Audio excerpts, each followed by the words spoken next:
Job chapitre 21. Job prit la parole et dit: Écoutez, écoutez mes paroles, donnez-moi seulement cette consolation. Laissez-moi parler, je vous prie, et quand j'aurai parlé, tu pourras te moquer. Est-ce contre un homme que se dirige ma plainte? Et pourquoi mon âme ne serait-elle pas impatiente? Regardez-moi, soyez étonnés, et mettez la main sur la bouche. Quand j'y pense, cela m'épouvante, et un tremblement saisit mon corps. Pourquoi les méchants vivent-ils? Pourquoi les voit-on vieillir accroître de force? Leur postérité s'affermit avec eux et en leur présence, leurs rejetons prospèrent sous leurs yeux. Dans leur maison règne la paix, sans mélange de crainte. La verge de Dieu ne vient pas les frapper. Leurs taureaux sont vigoureux et féconds, leurs génisses conçoivent et n'avortent point. Ils laissent courir leurs enfants comme des brebis, et les enfants prennent leur ébats.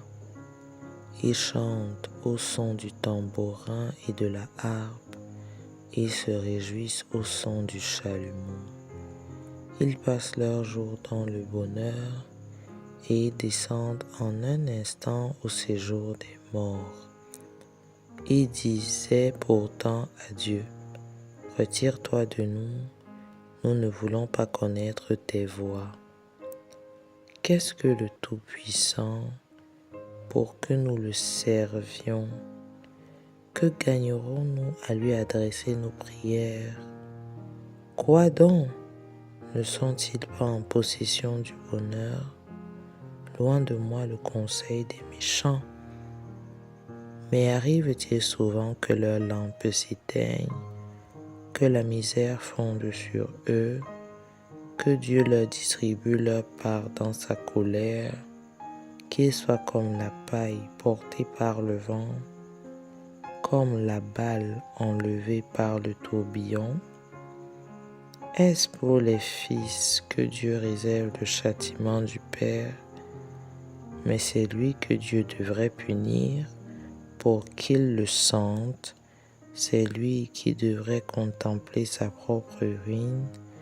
C'est lui qui devait boire la colère du Tout-Puissant.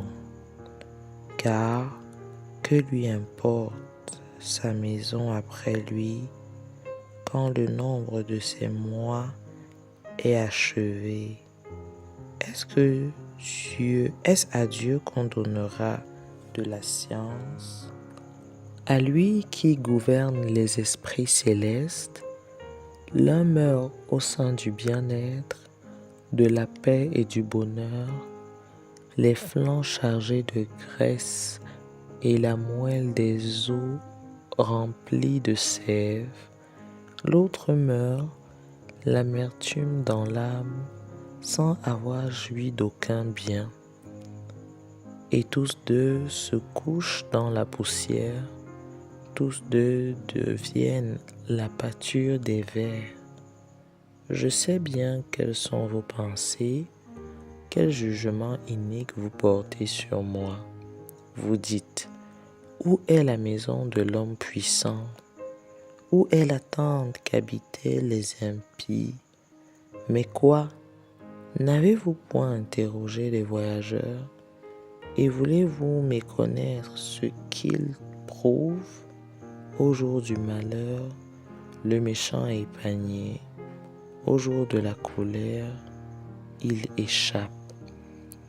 Qui lui reproche en face sa conduite? Qui lui rend ce qu'il a fait? Il est porté dans un sépulcre et il veille encore sur sa tombe.